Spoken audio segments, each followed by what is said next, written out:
All right, this video we're going to move along a little bit with capacity. We're still thinking of capacity in terms of production facility. We haven't addressed services at all yet. Remember, we had divided up the capacity issues into this timing, long-term, medium-term, short-term needs, and each timing element is different in terms of what I'm trying to control. And so let's think for just a second. These what do you need are kind of long-term, medium-term things right this minute. And the big one is do I need new facilities?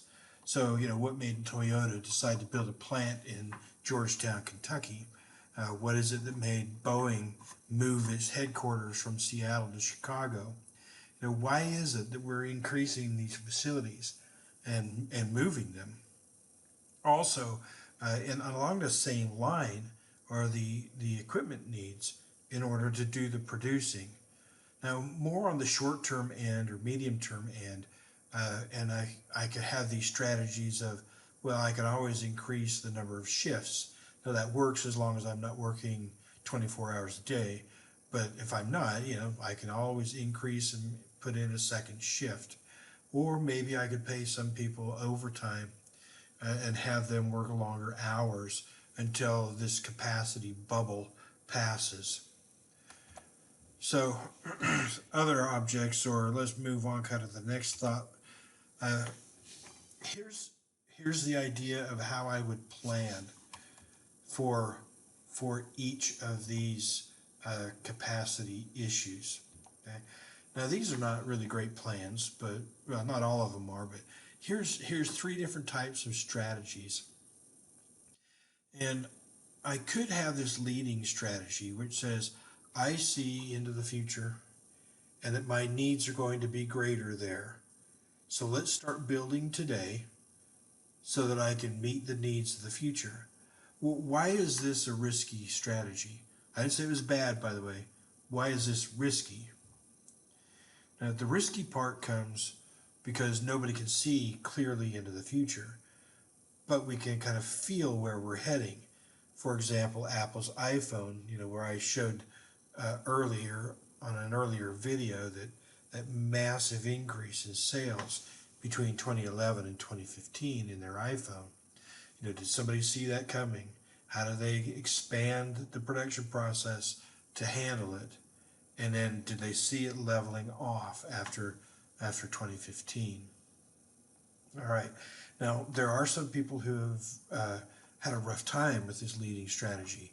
A microchip producer by the name of Micron, who is based out of Boise, Idaho, they were moving up in the world in the 1990s, early 2000s, so much so that they started to build a very, very large production facility down south of Salt Lake City, Utah, except something happened.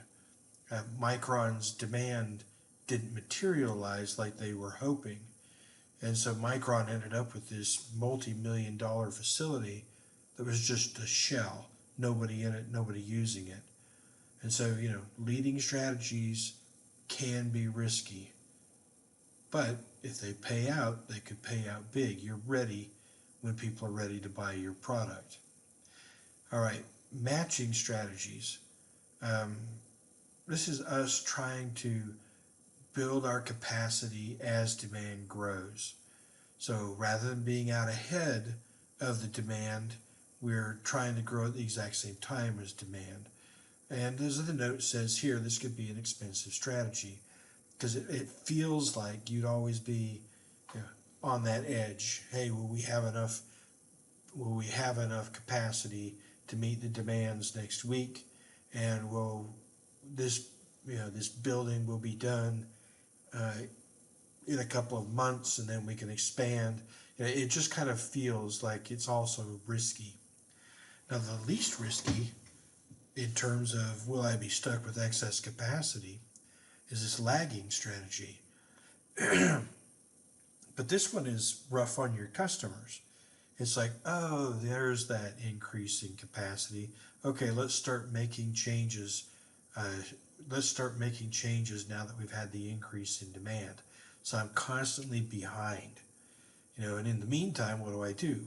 Especially if I can't increase the number of shifts and or control the amount of overtime. I mean, what if I can't just increase the amount of labor usage and meet current demand?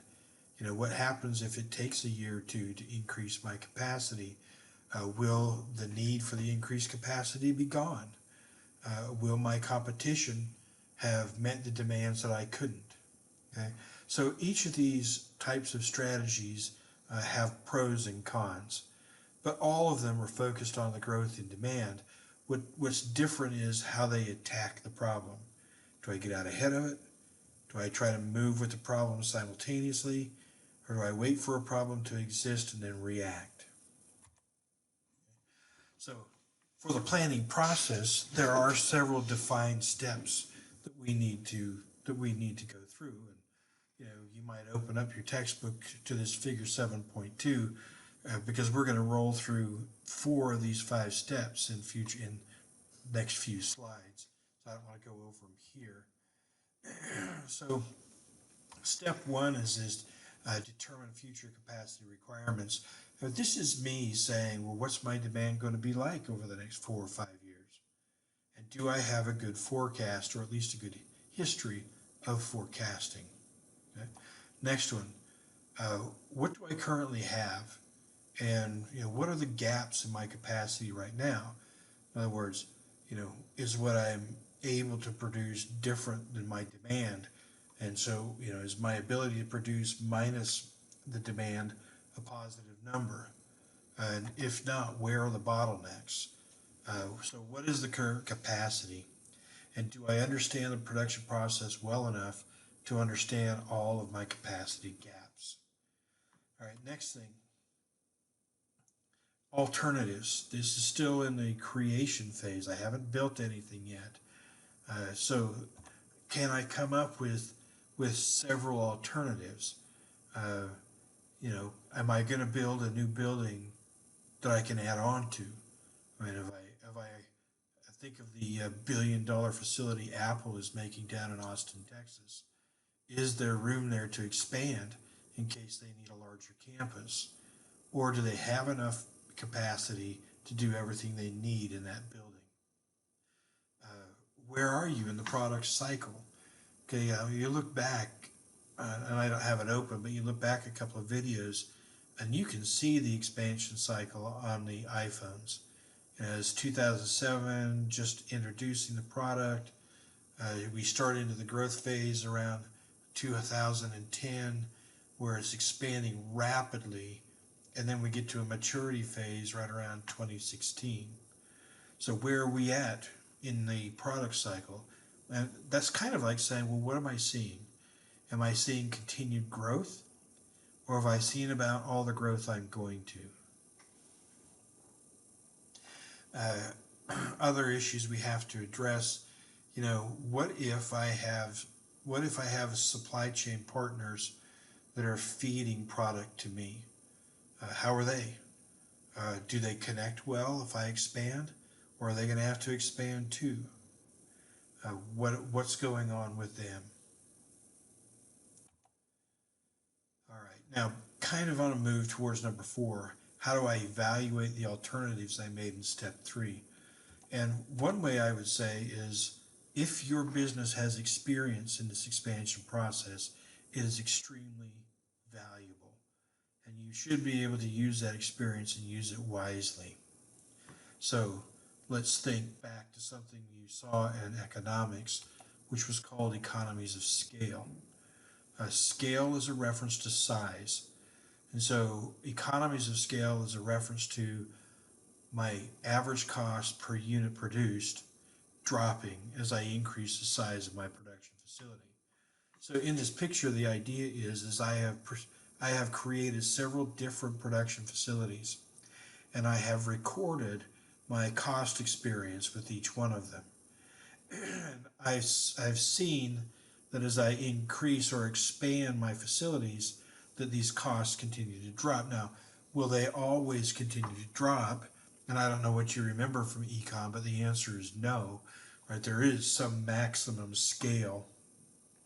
So I I can only build a building that is so big and still be in control of all the production that's going on there.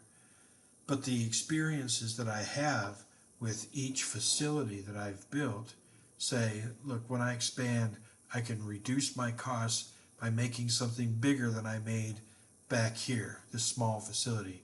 Maybe when I was producing out of my garage, well, the Steve Jobs of the world. And maybe my medium facility just didn't quite cut it. So you think, oh, Walmart here in Pikeville, perfect example. They built a medium-sized facility up in Coal Run, and it was not nearly big enough. It's now shut down. I mean, it hasn't been open since I've lived here, and they built a new facility that you're familiar with, which is larger. In fact, Walmart is a great place to look for using their experience to create production facilities, in this case retail outlets, at the right scale, biggest, the right size. Can I minimize my cost per item sold because I've built a larger, medium, or small facility? So that's going to help me deal with these evaluating alternatives and selecting. Paying attention to the economies of scale, which means don't forget your history and don't forget the experience with costs at the different production facilities you've already created and used. Okay. So here's what I'm looking for. If I look at this economies of scale, I am looking for, I'm looking for a large facility. I'm looking for something that minimizes my costs when I produce. So do I always want this? The answer is not necessarily. In a production facility, probably yes, because I'm doing a lot of shipping out from that facility anyway. In a retail facility, probably no. It's going to depend on the size of the market where I'm putting the store. Okay. So each curve, we've already talked about this. All right. So I can make this capacity choice based on a number of things. One of them is cost, like we were just looking at with the economies of scale. But maybe that's not the right thing to look at. Maybe I should be looking at the useful life of the facility I'm building. Does the minimum cost only last me 10 years and I need this facility for 15? Well, then it's not going to do me much good. And one thing that we've not looked at yet, and that is where you're building. Are the people in the location where you're moving, do they have a good attitude towards your business? Are they going to be welcoming, or are they going to wish you weren't there? That too can affect your expansion decision, at least the location part of that decision. Okay. On the next video, what I'll do is we'll look at we're going to look at services, and we're going to ask and see, okay, are capacity decisions for services the same, or are they different? And, actually they're different. Spoiler alert. But that will be our next video.